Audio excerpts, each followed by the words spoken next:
paano mo malalaman kung tatagal isang kumpanya? Explain ko lang sa inyo to. Para pag lumabas kayo, paano yung i-defend na tatagal ang momentum kinetics? Nadinig yun na yung konsepto ng yung four-legged horse? Tapos eh. Nadinig yun na ba ito? Hindi pa. Ilan ang paa ng kabayo? Apat. Pag apat ang paa ng kabayo, makakatakbo na mabilis. Yes. Kaya makipag-arera. Yes. What if naputol yung isang paa? Wala.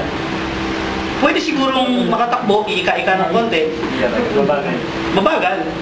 Balang araw, pwedeng pagod madapa. Eh kung dalawa lang paa, kangaroo na yun, di ba? Tao na pala yan, tao na yan, di ba? So in short, ang isang kabayo, para makatakbo ng mabilis, kailangan kumpletong apat na paa. Ang isang kumpanya, para ding tumagal at hindi madapa, kailangan kumpleto yung apat na paa. Ang tanong, ano ba yung apat na paa ng isang kumpanya? Number one is the company itself. Isa-isa muna. Number one, ang unang mong titignan sa isang kumpanya, yung kumpanya mismo. Sino ba yung mga nagpapatakbo ng kumpanya? Ito ba ay mga negosyante lang? Tingnan mo yung background. Background check ko muna. Una, yung bang mga may-ari ng kumpanya ay mga negosyante na wala namang alam sa networking? Or mga networker na hindi mo marunong patakbo ng negosyo? Yun, may Kasi kahit magaling na negosyante ka at wala ka naman po sa networking, tapos ka rin. At kahit na magaling na networker ka na hindi ka naman marunong mag-manage, tapos ka rin. Yun nga. So kailangan, kung sasali ka sa isang networking company, dapat yung background ng mga may-ari, bukod sa marunong na magpatakbo ng negosyo, may puso pa sa networking. Kayo yun, sir eh. Diba? Budget. Kaya through the years, nade-develop yung aming, kumbaga, entrepreneurial skills.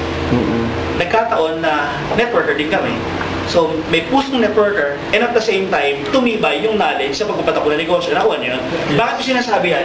Kasi nowadays, ang daming mga negosyante na nakita nila ang ganda ng opportunity sa networking, nag-networking. Yun nga lang, ang nakakalungkot, minsan, nakakuha sila ng mga pasaway na networker at pinagkakatiwalaan nila. Wala namang masama sa negosyante, kaya nga minsan naloloko sila. Or pangalawa, minsan nagiging stricto sila na medyo mali kasi wala silang pusong networker. And on the other way around, ang daming networker na kumita lang ng konting milyon ay nagde-decide na magtayo ng sariling kumpanya. Maraming networker na nagtayo ng sariling kumpanya at marami sa kanila nag-fail na hindi yun siyempre nakilala kung sino, di ba? Saka tingnan nyo rin bago kayo sumali, ano ba yung background ng mga tao? Mag-background check rin kayo. Ano ba yung history nila? Ano ba yung background na may-ari? Ang background ba talaga niya is pang long term? Ang background niya is to gather money kaagad and then create another company. Importante yun. Company, maliwanag? Yes, sir. Pero isa lang yun. E apat, di ba? Ano yung pangalawa? Hindi ka mabubuhay sa networking kung wala kang matibay na produkto. Tama. Karamihan, marami kasi networking company na talaga, tama, palamuti ang produkto ang binibenta na negosyo.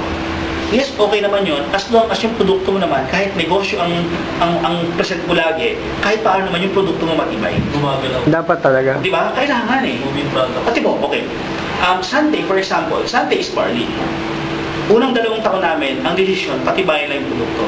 Kaya kami mismo pumunta sa New Zealand at ako mismo pumunta sa naghanap ng farm na magtatanim ng organic barley. Bakit New Zealand? Eh, yun ang pinakamalinis sa bansa sa mundo eh. Bakit organic? Kasi mas kailangan natin organic, walang chemical. So, dapat yung produkto mo, tumibay. Right. Ano effect? After 2 years, di mo nangyari sa barley. Ay wala. Next year, baka yan ang number 1 food supplement. Ang advantage sa atin din yun. Nakita nyo? Momentum Genetics, nung sinimulan, nag-decide yung grupo, napkin, panty liner, diaper. Eh di naghanap ka agad, meron actually may mga suppliers na ako, pero naghanap ako ng mga bagong supplier. O last week, pinuntahan ko yung supplier, pinanood ko yung manufacturing nila, binideo ko nga. So nakita ko kung paano nila ginagawa yung produkto. Kasi gusto natin, kontrolado natin yung manufacturing ng produkto. Right. At hindi tayo bumibili ng produkto sa middleman. Pag ang grupo natin ay nag-carry ng produkto, dapat direct lagi yan sa manufacturer. Right. Ano niya? Bakit? Kasi pag tumahan sa middleman niya, we have nothing against middleman. Diba? Ahente rin naman tayo. Pero mas gusto natin, mas mura. Bakit? Pag mura, mas mura na may bebenta sa inyo at mas malaki pa yung kitaan. After yung question nga sa produkto, simple lang eh. Yung mga produkto mo, bibilin kahit wala negosyo. Tama. Kasi kung sagot mo, ibig sabihin, tatagal yung produkto yan. Yes, sir. Diba? Okay, number 3. Bibiling kahit wala Importante rin negosyo. siyempre na maayos yung marketing plan. Marketing plan. Okay. Siyempre, importante rin na yung marketing plan kaya magbigay ng opportunity sa mga tao. Yes, sir. Ibig sabihin, kahit Pag naghirap ka at binuhos mo yung buhay mo, kahit paano, meron kang inaasahan na kaya pang buhay ng pamilya mo. Diba? Yun nga lang, balansin nyo. Tama. Kasi hindi porkit malaki yung kitaan na pinapakita ng kumpanya, susunggaban nyo kagad. Tama. Diba? Halimbawa, maglabas tayo ng entry, 5,000, tas 3,000 per pair. Wow, ang laki! Grabe. Oo, ang laking kalokohan. Diba? Kasi alam mo naman na hindi tatagal. Diba? So, ibig sabihin, balansin mo. Dapat yung marketing plan ay patas sa distributor, and at the same time, yung marketing plan, hindi tataob. Right, sir. Hindi kasi porkit malaking kita. Alam nyo kaya ako in-explain sa inyo ito. Importante yung marketing plan. Okay? Dapat, yung mga kausap nyo, mga may-ari ng kumpanya, pag tinanong nyo kung paano binasign ng marketing plan, ma-explain naman. Okay. Dapat alam kasi ng mga may-ari itong mga portion. Hindi ba pwede? Like ako, for example, maybe hindi ako expert sa produkto, hindi man ako doktor, pero at least may reason ako kung bakit yan ang produkto ang ikikerry natin. At naintindihan ko kahit paano. Although yung technical details, ipapaubaya ako na yan sa mga doktor. Yes, sir. Tama? Yung marketing plan, at least naintindihan ko. Hindi ko sinasabing ako na may andin. Sabihin ko, ikaw ay may ng kumpanya, dahil yung marketing plan, naintindihan mo. At alam mo kung saan kinuha ang kada piso dyan. Di ba? Although yung details niyan, hayaan mo na yung mga accountant ang mag-handle. Pero dapat alam mo paano pinatakbo. Of course, number 4, isa sa pinaka-importante, is yung tinatawag na sistema. Sinang ko sabi sa'yo eh.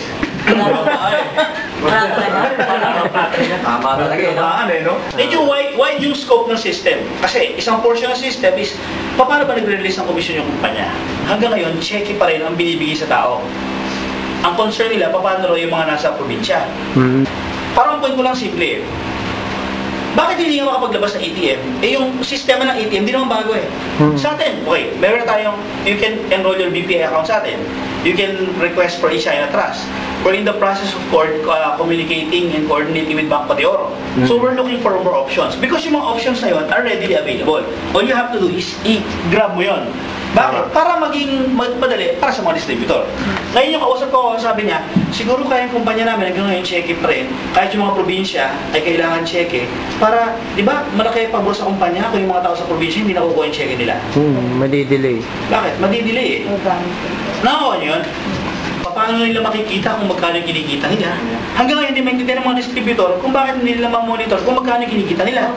Kung ano yung genealogy nila. Na pag nag-compute ang yun, pakita nyo ito ang unit level natin ko-compute sa October. First week na October. Magmula nung simula, ang end of September, computation first week na October. Pag compute ang unit level natin, day 1 to day 30, di ba? First 5 days of the month, next month, compute ang unit level mo. At pag nag-compute tayo ng unit level, ite-text ka magkano kinita mo. Buksan mo yung website mo, i-browse mo kung sino yung mga taong bumili ng produkto per level at magkano kinita mo sa bawat isa sa kanila at magkano. Ganun ka-transparent. First 5 days, okay. Ang tanong is, high-tech ba yun? For me, hindi. No, because the system is readily available. Bakit hindi ginagawa ng ibang kumpanya? Importante kasi ito eh. Okay, wala si sistema, hindi lang online system. Pag bubusisiin mo yung loob ng kumpanya, accounting system, human resource system, wala lahat eh. Importante yung 4. Bakit?